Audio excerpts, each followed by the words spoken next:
আপনার গাছে লিচু হয়েছে কিন্তু লিচুগুলো ঝরে যাচ্ছে, পড়ে যাচ্ছে কিংবা ছত্রাকে আক্রান্ত হচ্ছে অথবা ফেটে যাচ্ছে কিংবা পোকা ছিদ্র করে লিচুগুলো সব নষ্ট করে ফেলছে। এমতো অবস্থায় আসলে আপনি কি করবেন সেটা নিয়ে চিন্তিত। কিন্তু আজকে আমি বলবো আপনি যদি আমাদের সম্পূর্ণ ভিডিওটি দেখতে থাকেন, আশা করি আপনি সকল বিষয় ভালো একটা সলিউশন পেয়ে যাবেন এবং আপনার লিচুগুলো সবচেয়ে বড় করতে পারবেন এবং আর লিচুগুলো নষ্ট হবে না। তাই সম্পূর্ণ ভিডিওটি দেখতে থাকুন। আপনারা ভিডিওতে যে গাছটি দেখতে পাচ্ছেন এটা হলো যে দেশীয় জাতের একটি লিচু গাছ। আসলে বিষয়টা হলো এই গাছে যেই পরিমাণে আপনার ফুল আসছিল এবং ফুল থেকে যেই পরিমাণে আপনার গুটি টিকছিল তার 3 ভাগের 2 ভাগ ঝরে পড়ে গেছে। মাত্র 1 ভাগ লিচু কিন্তু বড় অবধি টিকে আছে।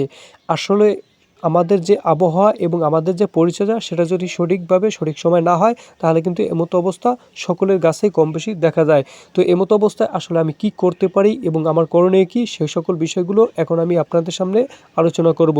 সর্বপ্রথমে আপনাকে যে কাজটা করতে হবে, আপনার লিচু গাছে ফুল আসার সাথে সাথে আপনাকে পানির ব্যবস্থা করতে হবে। আপনার লিচু গাছের গোড়া যদি শুষ্ক থাকে কিংবা পানির যদি ব্যবস্থা না থাকে সেক্ষেত্রে আপনাকে পানির ব্যবস্থা করতে হবে এবং নিয়মিত পানি দিতে হবে।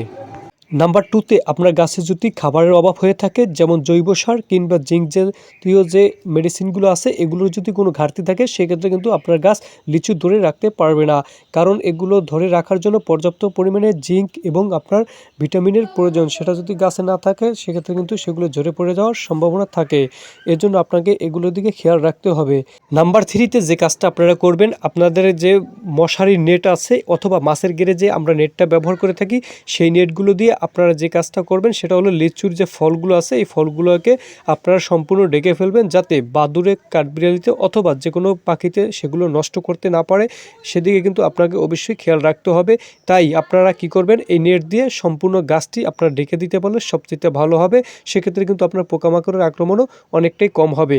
নাম্বার 4 আপনার দেখা যায় লিচু গাছের যে লিচু আছে আমাদের লিচুর যে ছোগা, সেই ছোগাটার উপরে দেখা যায় কিছু অংশ আপনার পচে যায়, নষ্ট হয়ে যায়। এগুলো হলো ছত্রাকের কারণে, ছত্রাকজনিত কারণে আপনার সেই লিচুগুলো কিন্তু বোর্ড থেকে শুরু করে ছোগাটা পুরো আস্তে আস্তে করে সম্পূর্ণ পচে যায় এবং লিচুগুলো কিন্তু জ্বরে সেক্ষেত্রেও আপনার পড়ে যায় এবং লিচুর বোর্ড আপনি খোলার পরে দেখবেন যে ভিতরে একটা পোকাও পর্যন্ত সাদা দেখা যায়, লেদা পোকার মতন। তো এই জন্য আপনাকে যে কাজটা করতে হবে, লিচুর গাছের ফুল ফোটার পর থেকে গুটি আসবে যখন তখন একবার স্প্রে করবেন এবং ফল যখন মিডিয়াম সাইজ হবে তখন একবার স্প্রে করবেন এবং ফল সংরক্ষণের আগাগ তখন কিন্তু আপনাকে একবার স্প্রে করতে হবে। কমপক্ষে কিন্তু একটা লিচু ফলে 3 বার আপনাকে কিন্তু স্প্রে করতে হয়।